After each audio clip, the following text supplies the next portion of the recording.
की ओर से भी, निर्वाचन आयोग की ओर से भी लगभग तमाम तैयारियां कर ली गई हैं। क्या स्केड्यूल रहने वाला है, इसको लेकर भी पूरी जानकारी दे दी है। तिथिवार कि कैसे कैसे घर घर जाकर वोटर से जुड़ी जानकारी ली जाएगी, लिस्ट तैयार की जाएगी, उसे पब्लिश किया जाएगा। एक समय वो भी दिया गया कि अगर किसी वोटर को कोई भी आपत्ति है तो उसके लिए भी टाइम दिया गया कि 18 सितंबर तक तमाम आपत्तियां सुनते हुए उनका निपटान किया जाएगा। और 22 सितंबर वो तारीख रहेगी साक्षी, जब अंतिम जो वोटर लिस्ट है अलग अलग हलकों से जुड़ी, अलग अलग इलाकों से जुड़ी, वो पब्लिश कर दी जाएगी। तो अभी जून से लेकर सितंबर तक का ये जो वक्त है, ये वोटर लिस्ट के लिहाज से, एसआईआर की पूरी प्रक्रिया के लिहाज से हरियाणा में बेहद महत्वपूर्ण रहने वाला है। हालांकि जहां बीएलओ की बात करें तो वो अपना काम करने वाले हैं, लेकिन बीएलए यानी पार्टी की ओर से जो बीएलए 1, 2 जो एजेंट्स लगाए जाएंगे, उन्हें लेकर भी तमाम पार्टियों के जो प्रतिनिधि हैं उनको कहा गया है कि आप अपने अपने बीएलए की नियुक्तियां कर लीजिए।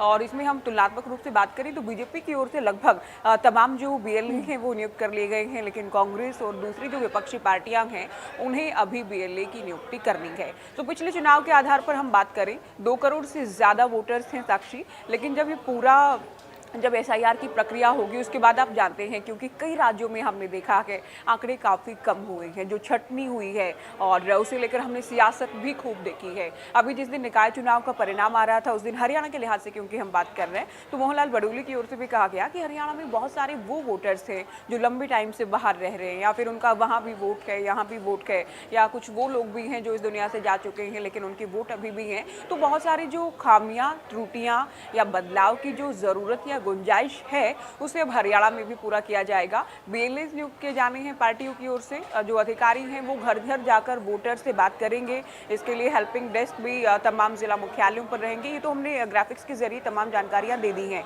लेकिन देखना ये भी है साक्षी किस तरह की सियासत हरियाणा में भी देखी जाती है, क्योंकि एसआईआर को लेकर हमने तमाम राज्यों में खूब सियासत देखी है। हाल ही में हुए राज्यों की बात करें, पश्चिम बंगाल जो कि एक बड़ा राज्य जहां बीजेपी ने अब पहली बार जीत हासिल की, प्रचंड बहुमत बीजेपी ने हासिल किया, वहां भी जो वोट्स कटे, जो कि बीजेपी का कहना था फर्जी हैं, बाहर से आए लोग हैं या घुसपैठियों या बांग्लादेशियों के वोट कट रहे हैं, उसे लेकर भी खूब सियासत टीएमसी की ओर से भी की गई और खूब कांग्रेस की ओर से भी की गई। उसके अलावा भी तमाम दूसरे राज्य जहाँ विपक्ष ने कहा कि गलत ढंग से केवल विरोधी दलों के वोट काटे जा रहे हैं। तो क्या हरियाणा में भी ऐसा हो सकता है? हालांकि दल अपने अपने स्तर पर तैयारी कर रहे हैं, दलों को कह भी दिया गया है कि आप अपने बीएलए नियुक्त कीजिए, लिस्ट जो तैयार होगी ड्राफ्ट किया जाएगा, उसे पब्लिश किया जाएगा, जो जो ऑब्जेक्शंस होंगे वो सुने जाएंगे।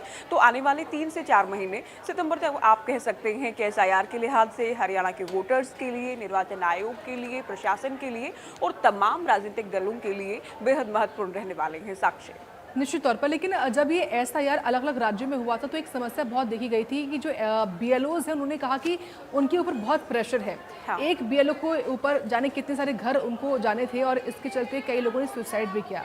लेकिन आज जब सीईओ ए श्रीनिवास ने प्रेस कॉन्फ्रेंस करी तो बताया कि लगभग 20,000 से ज़्यादा बीएलओ हैं जो कि घर घर जाएंगे और उनको एक घर में 3 बार जाना होगा।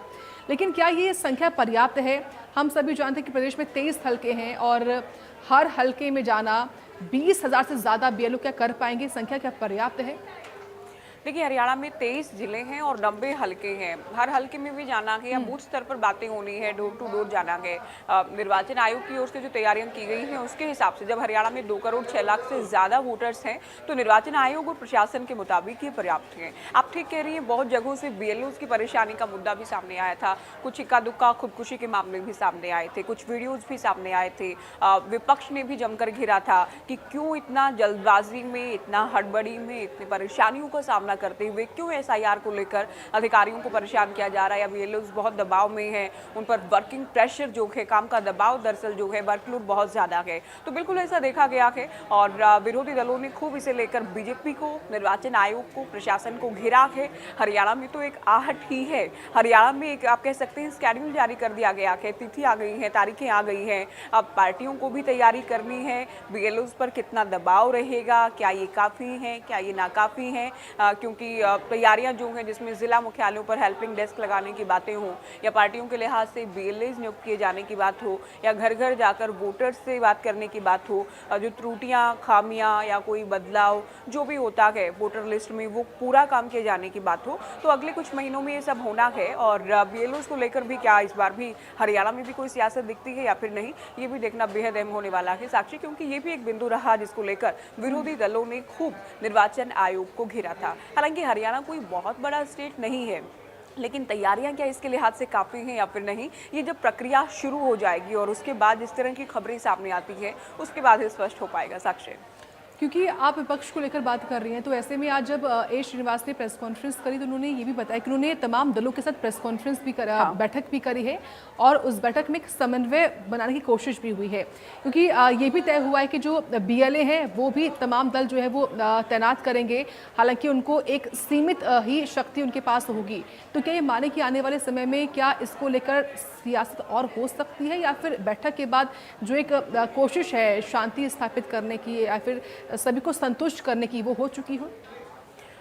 देखिए, बिल्कुल कहा गया है कि BLAs की जो नियुक्ति है वो तमाम दल करें। BLA चुनाव में भी होते हैं और उसके बाद भी वोट चोरी की बात हो या बोगस वोटिंग की बातें हो या गड़बड़ियों की बातें हो, वो विपक्ष या विरोधी दल अमूमन कह देते हैं। उसमें हम ये नहीं कह सकते कि कोऑर्डिनेशन बन गया है या बैठक से बातचीत हो गई है, तालमेल हो गया है, अब कोई शिकवा शिकायत नहीं होगी। ये पूरे चांसेस हैं होने के और होंगे ही, आप ये कह सकते हैं। हालांकि कांग्रेस का ये कहना है, और उधर हम जब यूपी की बात कर रहे थे, अखिलेश यादव की हम बात करें, पश्चिम बंगाल की हम बात करें, जब भी SIR हो रही होती है तो तमाम दल ये कहते हैं कि उनके जो वर्कर्स हैं, समर्थक हैं या जो BLAs नियुक्त किए गए हैं वो पूरी प्रक्रिया पर नजर रखेंगे। और ये रखना जरूरी भी है, क्योंकि बाद में जब आप कहें कि हमारे ही वोट्स काटे गए हैं या BJP विरोधी वोट काटे जा रहे हैं, निर्वाचन आयोग के माध्यम से SIR की प्रक्रिया में BJP गड़बड़ी कर रही है, वोट चोरी कर सरकारें बनाई जाती है, इस तरह के एलिगेशंस हमने रिसेंट बहुत सारे देखे हैं। और हरियाणा भी ऐसा नहीं कि इससे अछूता रहने वाला है, लेकिन ठीक है, तैयारियां शुरू हो गई हैं, ठीक है,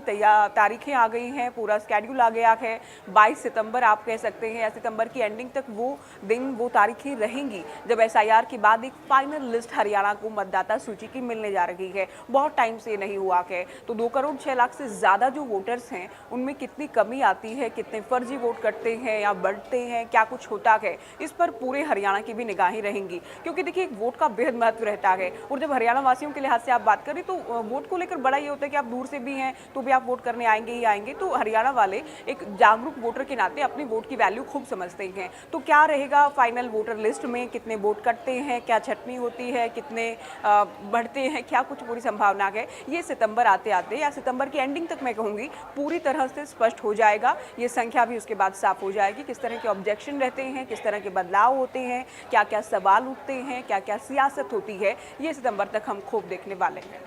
और क्या ये माने कि आज प्रेस कॉन्फ्रेंस तो चुनाव आयोग ने कर दी, आने वाले वक्त में या फिर आज शाम को या फिर कल से जो दल हैं वो भी प्रेस कॉन्फ्रेंस करें, जो त्रुटियां उनको लगती हैं वो रखें, चुनाव आयोग को लेकर सरकार को आड़े हाथों लेंगे? क्या ये आप देख पा रही हैं आने वाले वक्त में होता हुआ? बिल्कुल साक्षी, पहले से भी हो रहा है। जब हरियाणा में केवल आहट थी इस बात की, एक तरफ तो SIR को लेकर दूसरे राज्यों का हवाला देते हुए हरियाणा के विरोधी राजनीतिक दल BJP को घेरते रहे हैं, निर्वाचन आयोग की नीयत पर प्रश्न उठाते रहे हैं। और अब क्योंकि ये प्रक्रिया शुरू होनी है, जून से आप कह सकते हैं, अगले महीने से आप कह सकते हैं, ये पूरा सिलसिला, ये प्रक्रिया चलती रहेगी। खूब ये सब होना है। अभी तो हालांकि ये कहा जाएगा कि हमने अपने BLA नियुक्त कर लिए हैं और वो भी अपनी पैनी नजर रखेंगे, पार्टी के लिहाज से वो सहयोग करेंगे। लेकिन ठीक है, होते होते ये तब ज्यादा होने की संभावना है। जब प्रक्रिया हो रही होगी तो उस वक्त तो होगा ही, जब फाइनल लिस्ट आती है उसके बाद क्या होता है, हरियाणा में कितने वोट कट जाते हैं, कितने फर्जी वोट पाए जाते हैं, उसके बाद आप कह सकते हैं जो ये पूरा ग्राउंड है सियासत का या BJP को घेरने का करवाता निर्वाचन आयोग है। लेकिन विपक्ष को तो ये लग रहा है कि निर्वाचन आयोग केवल एक चेहरा है और मदद BJP की करता है, या BJP के हिसाब से वोट बनाए या काटे जाते हैं, छटनी की जाती है BJP को जिताने के मकसद के साथ। तो ये तमाम बातें कही जाएंगी, लेकिन जब फाइनल लिस्ट आ जाएगी और ये क्लियर हो जाएगा, आंकड़ा साफ हो जाएगा, फिगर साफ हो जाएगा, कितने वोट कटे हैं, कितने फर्जी पाए गए हैं, ये तमाम बातें स्पष्ट हो जाने के बाद आप कह सकते हैं पिक्चर इस लिहाज से क्लियर हो जाएगी कि हरियाणा में विपक्ष निर्वाचन आयोग को लेकर, प्रशासन को लेकर, भारतीय जनता पार्टी को लेकर वोटर लिस्ट पर क्या कहता है। साक्षी, ठीक है, बहुत धन्यवाद आपका जुड़ने के लिए और जानकारी देने के लिए इस खबर के बारे में।